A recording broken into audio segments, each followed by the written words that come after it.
Olá, pessoal. Sejam bem-vindos a mais uma aula de Geografia. Vamos finalizar o capítulo 3.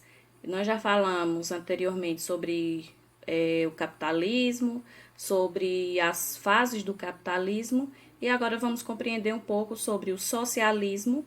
E para poder entender o que é o socialismo, nós temos que estudar um pouquinho sobre a crise de 1929. E vocês vão entender o porquê. Porque com a crise de 1929, que aconteceu nos Estados Unidos, vamos lembrar que os Estados Unidos estava vivendo um momento muito bom na economia, porque depois que terminou a Primeira Guerra Mundial, os países da Europa ficaram devastados, a Alemanha teve que assinar, o Tratado de Versalhes, sendo responsabilizada por tudo o que aconteceu na guerra. Então, ela sofreu várias restrições, não podia produzir vários itens e começou então a comprar dos Estados Unidos vários produtos. Então, os Estados Unidos ali estava no ápice também do desenvolvimento tecnológico, vários eletrônicos, eletrodomésticos estavam surgindo, aspirador de pó, liquidificador, começaram a surgir. Então, assim, foi um período de muito consumismo. Só que aí os países da Europa começaram a reequilibrar sua economia, porém Estados Unidos não parou de produzir. E com isso se deu a superprodução americana e o aumento de estoques, porque eles continuaram produzindo na mesma quantidade, mas não tinha a mesma saída desses produtos.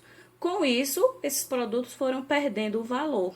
Começaram a surgir os rumores de que essas empresas, iam quebrar, e as pessoas que tinham seus investimentos na bolsa de valores, para quem não sabe, que investiam em ações é quando você pega um determinado valor e investe naquela empresa. Com esse investimento, a partir do momento que a empresa começa a lucrar, você começa a receber um dinheiro de acordo com aquilo que você investiu, certo? Só que aí as ações foram desvalorizando, as pessoas ficaram com muito medo e no dia 24 de outubro de 1929, várias pessoas, milhares de pessoas tiraram seus investimentos das ações, então teve a quebra da Bolsa de Valores de Nova York e com isso começou uma crise mundial muito grande, porque mesmo acontecendo ali nos Estados Unidos, vários países foram afetados, como é o caso do Brasil, porque o Brasil nesse período era o principal exportador de café para os Estados Unidos, então eles pararam de comprar esse café e o Brasil passou por uma série de problemas econômicos. Lembrando também que os Estados Unidos estavam passando por um momento de liberalismo econômico. Então, assim, eles não sofriam a intervenção do Estado sobre a economia do país. Como é que essa crise foi equilibrada? Teve um projeto do presidente Roosevelt, que é o New Deal, que é um novo acordo, que foi um conjunto de medidas econômicas e sociais que foram tomadas para poder recuperar a economia do país com a intervenção do Estado, Foi necessário que o Estado fizesse uma intervenção para poder equilibrar a economia do país. E as principais medidas tomadas naquele período foram a concessão de empréstimos aos fazendeiros que ficaram arruinados, para que eles reordenassem a sua produção, o controle da produção, tipo, você pega um empréstimo, você vai ficar um tempo sem plantar ou sem produzir aquele produto para poder equilibrar o preço. A fixação dos preços dos produtos básicos, como carvão, petróleo, para que o valor não ficasse oscilando, então os valores foram fixados. O aumento do salário dos empregados, a criação do salário-desemprego, porque até então as pessoas não tinham a Seguridade Social, então não tinham seguro-desemprego. As jornadas de trabalho foram regulamentadas para 8 horas, então com isso houve o equilíbrio econômico do país. Porém, com medo dessa crise que estava se alastrando ali nos países, começou a surgir o socialismo, que é um sistema político e econômico que teve ascensão entre o fim do século XVIII e a primeira parte do século XIX, e tem como a principal essência do socialismo é a igualdade. Então, com a Revolução Industrial, surgiram fatores fundamentais para que o socialismo fosse fixado na sociedade. O primeiro, que é a pobreza das massas, né, da maior parte da população, e o segundo, que é a riqueza dos capitalistas. Então, em história, nós estamos falando sobre a Revolução Industrial, que é um assunto que vai estar casadinho aqui com esse de geografia, porque a partir do momento que teve a Revolução Industrial, começou também, deu início ao socialismo. O capitalismo também foi ganhando força.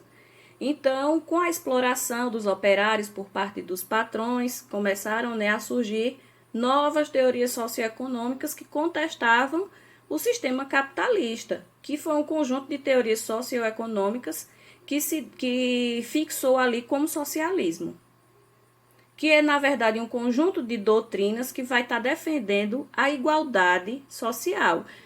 Coloquei aqui algumas características do socialismo: a igualdade e a divisão de bens entre a sociedade, o poder que vai estar centralizado no Estado, inclusive de controlar os meios de produção, a ausência da competição de lucros e a ausência na divisão de classes. Então, o socialismo teve algumas etapas, né? Tem algumas divisões, que é o socialismo utópico, o socialismo científico e o socialismo real. Então, eu vou falar sobre cada uma dessas características de socialismo. No socialismo utópico, que são aqueles que idealizaram uma nova forma de sociedade igualitária, no entanto, não sabem apontar uma forma de se chegar a essa sociedade igualitária. Então, os principais teóricos dessa visão socialista são Saint-Simon, Robert Owen, Proudhon, Louis Blanc, são os principais teóricos socialistas do socialismo utópico. Já o socialismo científico, eles idealizam, né, uma sociedade igualitária, mas apontam as formas de como se chegar a ela. E os principais pensadores, os principais teóricos dessa forma de socialismo são Karl Marx, Engels. Temos também o socialismo real. Por que socialismo real? Ele tem essa classificação porque ele foi o tipo de socialismo que foi colocado em prática em vários países que, inclusive, na atualidade, ainda utilizam esse meio de economia, essa visão política, como a China, a Coreia do Norte, o Vietnã.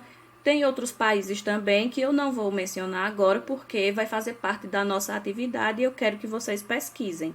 Então, eu espero que vocês tenham gostado do assunto e a atividade eu passo para vocês no privado, tá bom, pessoal? Um abraço para todo mundo e até a próxima.